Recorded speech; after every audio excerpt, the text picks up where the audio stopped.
Assalamualaikum warahmatullahi wabarakatuh. Waalaikumsalam. Semoga Anda sehat dan terus semangat. Sehat adalah kata magnet yang diharapkan banyak orang karena kata pengharapan dari jutaan orang di bumi ini yang saat ini sedang terlanda pandemi. Bukan juga semangat membuat kita menjadi imunitas tinggi. Nah, kalau soal semangat dan sehat pasti saya mengajak orang yang ahli karena soal pandemi COVID ini tentu tidak bisa dilihat semata-mata dari aspek kesehatan. Salah satunya adalah dari segi psikologi. Dan kalau ngomong psikologi, saya pasti ngajak teman saya di sebelah kanan saya ini. Halo Pak Sur, apa kabar? Kabar baik, kabar sehat dan selalu semangat. Tapi tambah jadi agak melar sedikit ya. Ya karena olahraganya berkurang. Oke. Profesor Dr. Suryanto MSI ini adalah guru saya, sahabat saya. Beliau adalah Dekan Fakultas Psikologi Universitas Airlangga. Sengaja saya ajak karena di samping saya psikolog juga beliau peneliti karena sering turun dan kalau ingat dulu lama beliau meneliti soal persebaya, konflik sosial dan ya pokoknya bongsone muter-muter ke masyarakat itu psikologi masanya. Prof, situasi ini situasi yang buat rakyat galau. Ada PSBB dulu, ada PPKM molor, sekarang PPKM darurat. Nah, ini kan rakyat menjadi kelelahan seperti itu dan kalau lelah itu kan akibatnya juga bisa chaos atau menantang. Prof, kira-kira gambaran menurut panjenengan gimana? Terima kasih Pak Suko. Ya, salam sehat. Ya. Situasi PSBB kemudian yang sekarang PPKM ini tentunya menuntut orang untuk menghadapi perubahan. Nah, perubahan ini memang ada yang siap dan ada yang tidak siap.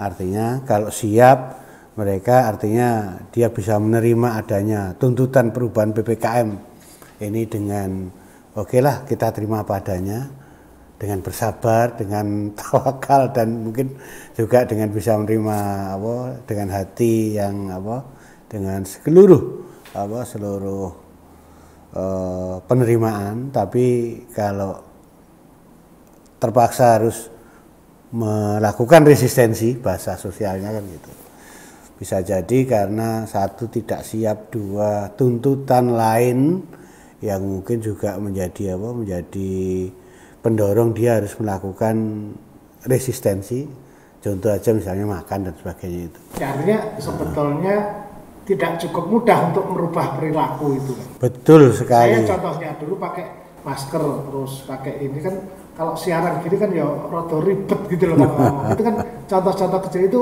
ada pengaruh terhadap perubahan perilaku. Iya. Jadi mau tidak mau perubahan ini memang butuh. Tidak semua orang punya kemampuan adaptasi yang baik, itu kata kuncinya, saya kira itu. Jadi kalau orang bisa melihat situasi, bisa menerima situasi dengan keadaannya, kadang-kadang juga punya pengalaman-pengalaman yang lalu yang adaptable.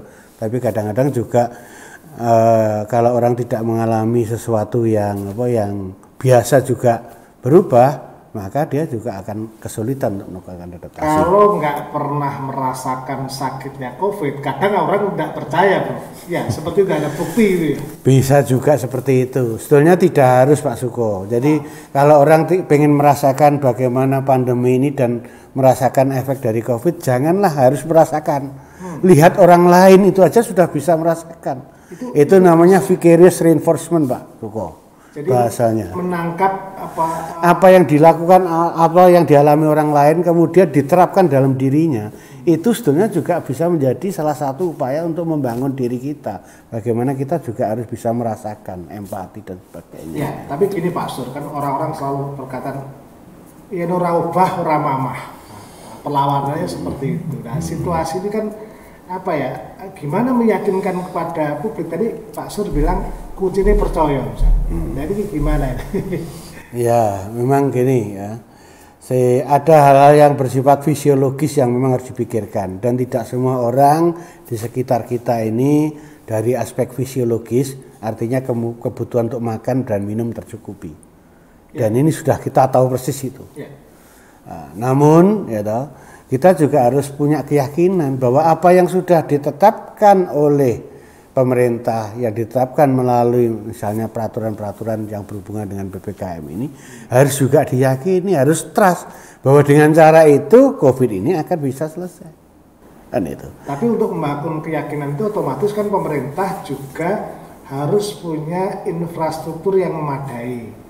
Ya, misalnya obat diantar ke rumah kalau yang sakit. Tapi lebih dari itu, artinya pemerintah pun atau Satgas harus memberikan keteladanan contoh-contoh nyata di dalam memandu masyarakat dalam situasi PPKM darurat ini. Saya kira upaya yang dilakukan itu sudah ada, namun apakah upaya ini bisa dicapai dengan mudah atau sesuai dengan SOP-nya?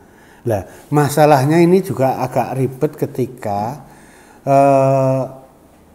kelengkapan, ketersediaan ini tidak maksimal, sementara kebutuhan tinggi. Jadi supply and demand ini kalau terlalu selisih banyak itu kan juga punya efek kan gitu. Ya, itu kan akhirnya akan mempengaruhi yang namanya trust tadi. Oke.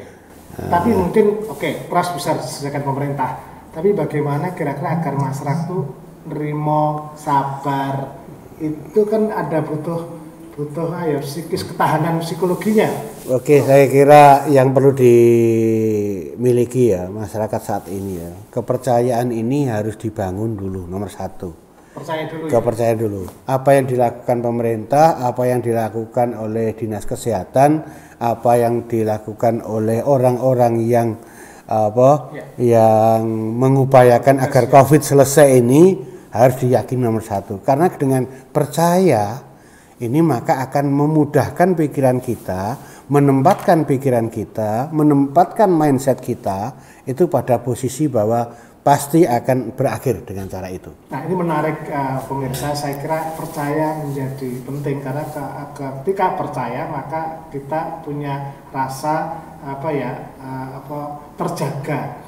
Karena tidak mungkin pemerintah atau Satgas itu mencelakakan rakyat, itu tidak mungkin, prinsipnya kan itu. Jadi kata kuncinya di sana. Dengan kepercayaan itu, saya kira ini udah modal psikis yang bagus, Pak Sun. Oh, sangat penting itu. Jadi mindset ini yang harus kita miliki bersama, bahwa apa yang dimiliki ini, apa yang diatur ini, apa yang ditetapkan ini oleh pemerintah melalui protokol kesehatan, social distancing yang lain-lain itu sebagai salah satu media untuk bisa menyelesaikan pandemi ini. Itu harus menjadi dasar pokok. Kalau sudah tidak percaya, nanti risiko reaksi perilaku akan bermacam-macam itu. Dan nanti COVID pasti nggak selesai-selesai. Kalau ada ketidakpercayaan itu ya? Iya, karena apa? Dengan tidak percaya orang menjadi semakin tidak disiplin. Dengan tidak percaya orang katanya siapa kan gitu. Aku gini aja gitu kan gitu. Ini contoh yang lain. Gusti Allah kan gitu juga, tapi kan boleh. Iya. Asur, ini kan begini. Kalau kalau kita lihat sebenarnya bangsa Indonesia itu kan bangsa yang suka menolong, suka membantu. Ini kan apa tidak bisa dikapitalisasi atau didorong untuk bisa membantu pemerintah? Oke, itu nanti terkait dengan social capital ya Pak Sukoyo. Saya kira kita ini bangsa yang mungkin satu memiliki perasaan senasib sepenanggungan, perasaan gotong royong, senasib sepenanggungan. Kemudian kita juga dalam era seperti ini kan era keterbukaan informasi, ini tentunya juga akan menjadi modal sosial juga gitu. Cuman memang ketika informasi ini terbuka ya kita harus bisa nyeleksi terhadap berbagai informasi mana yang memang benar, dan kita tidak harus mudah percaya. Oleh karena itu terkait dengan kondisi pandemi ini nomor satu yang saya harus ingatkan pada teman-teman, rubahlah mindset itu, harus trust nomor satu kepada pemerintah. Karena itu kunci dari karena kuncinya itu. Dan apa yang sudah dibuat pemerintah menjadi kebijakan, ini kan sebetulnya tidak asal membuat kebijakan. Enggak KT ini yang namanya pemerintah itu nyengsara ke rakyat itu dengan KT ini. Itu nomor satu. Kemudian yang nomor dua yang harus dimiliki adalah bagaimana membangun social capital yang ada di masyarakat, mulai dari rasa empati. Gitu. ada modal sosial di masyarakat ini yang seringkali juga menjadi salah satu upaya untuk membangun. Jadi tepo sliro tenggang rasa dengan tetangga ini juga penting. Ini menarik dan saya menyaksikan beberapa unggahan dari masyarakat yang mereka membantu, apakah lewat Jumat Berkah atau misalnya dia bagi mereka yang isoman butuh makan, kami akan kirimkan nama. Ini saya kira terima kasih, amal baik Anda saya kira akan menjadi modal di ke depan, dan saya kira saya salut. Semoga banyak orang-orang yang memiliki rasa peduli untuk membantu, seperti kata guru besar psikologi UNER Prof. Suryanto, bahwa dibutuhkan semangat gotong royong untuk saling menolong menghadapi situasi yang sama-sama ini. Dan barangkali lagi Pak, ya, membangun empati dengan melihat penderitaan orang yang sedang menjadi korban COVID. Ini juga bisa menumbuhkan rasa itu. Saya kira itu.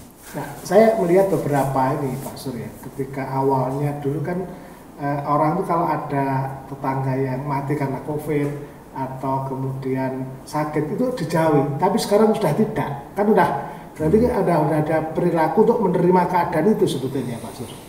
Ya, penerimaan bahwa COVID itu siapa saja bisa mengalami, ini harus jadi tanda petik. Artinya apa?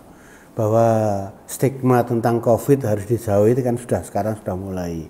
Cuman bagaimana ketika orang mengalami menjadi penderita COVID, kemudian sikap kita harus bagaimana, ini yang harus ditumbuh kembangkan. Ya, kira-kira apa Pak Sur tips-tips, karena kalau nggak teknik karep menurut kehendak, saya harus kuliah, saya harus ketemu dengan mahasiswa dan saya harus dosen. Ya kan nggak mungkin, ini kan mesti ada terjadi konflik-konflik batin gitu loh, jenuh. Nah, kan tadi Pak Sur bilang adaptasi semacam itu. Ini sesuatu yang saya kira dengan istilah orang itu manuto, percaya. Nah, kalau kita bisa menjalani itu dengan tenang, itu kita kan psikis kita kan mudah untuk mengikuti perubahan-perubahan ini Pak Sur. Oke, saya kira ini terkait dengan ini. Ya, kata manuto itu kan sebenarnya kan mindset. Tadi ada trust, kemudian ada jangan sampai pikiran kita itu mengalami yang namanya disonansi kognitif. Disonansi kognitif itu ketika ada unsur elemen kognitif yang saling bertentangan, disitulah yang akhirnya menjadi intrapsikis konflik. Contoh aja, dia kok boleh ya, aku kok nggak boleh ya. Oh, rasa iri. Iya, akhirnya menimbulkan iri sih. Rasa tidak adil itu. Iya. Jadi awal dari ketidakadilan, awal dari protes, awal dari resistensi sosial itu juga salah satunya adalah inkonsistensi kognitif ini. Gitu. Oleh karena itu bangun bareng-bareng bahwa kita bisa menerima keadaan pandemi ini, kemudian bagaimana kita bisa mengikuti anjuran pemerintah yang bahkan sampai membuat ketetapan itu, kemudian yang upayakan kita bisa menerima keadaan dengan membuat konsonansi dalam elemen kognitif kita, bahasa psikologi. Karena kita untuk masyarakat ini kan begitu. Mas mungkin terakhir bisa buat pesan bagi apakah petugas atau masyarakat ini disampaikan pesan dari Pak Suryanto, silakan. Oke, menghadapi PPKM ini tentunya yang harus kita lakukan pertama bahwa marilah kita ikuti apa yang dianjurkan, apa yang diatur oleh pemerintah. Yakinlah bahwa apa yang disampaikan ini tidak akan menyengsarakan. Kemudian yang kedua, kita harus punya keyakinan sama-sama bahwa yang namanya pandemi itu akan berlalu. Masalahnya yang menjadi kunci adalah pada diri kita. Apakah kita siap bersama-sama untuk mau menyelesaikan pandemi ini atau tidak? Resistensi sosial, ketidakdisiplinan sebagai bentuknya, itu adalah salah satu upaya untuk memperlambat selesainya pandemi. Dan yang ketiga, trust itu harus dibangun, baik trust kepada tetangga, trust kepada pimpinan, trust kepada pemerintah, trust kepada warga masyarakat yang lain, dan saling menghargai. Itu adalah kunci berikutnya. Dan terakhir, kita tidak harus perlu mencoba bahwa kita harus menderita mendapatkan COVID untuk menumbuhkan rasa empati kita. Betapa pentingnya kita saling tolong menolong, saling bahu membahu, saling gotong royong ketika sesama teman. Tapi kita bisa dengan melihat bagaimana keluarga orang yang mengalami penderitaan COVID ini, kita juga bisa tumbuh bahwa empati kita, gotong royong kita, semangat kebersamaan kita juga akan bisa tumbuh. Oleh karena itu, ini mungkin beberapa tip yang bisa paling tidak mari kita bisa nerimo nih kata dia. Saya kira itu, Pak Suko. Ya, pemirsa, mungkin kita saat ini sedang mengalami yang sedang resah dan gelisah, kacau dan balau, penuh kegalauan karena ketidakpastian. Sampai kapan PPKM darurat selesai? Tapi seperti kata Pak Sur, mari kita punya kepercayaan dan kebijakan ini. Dengan percaya, maka kita tidak mengalami goncangan di dalam psikis ini.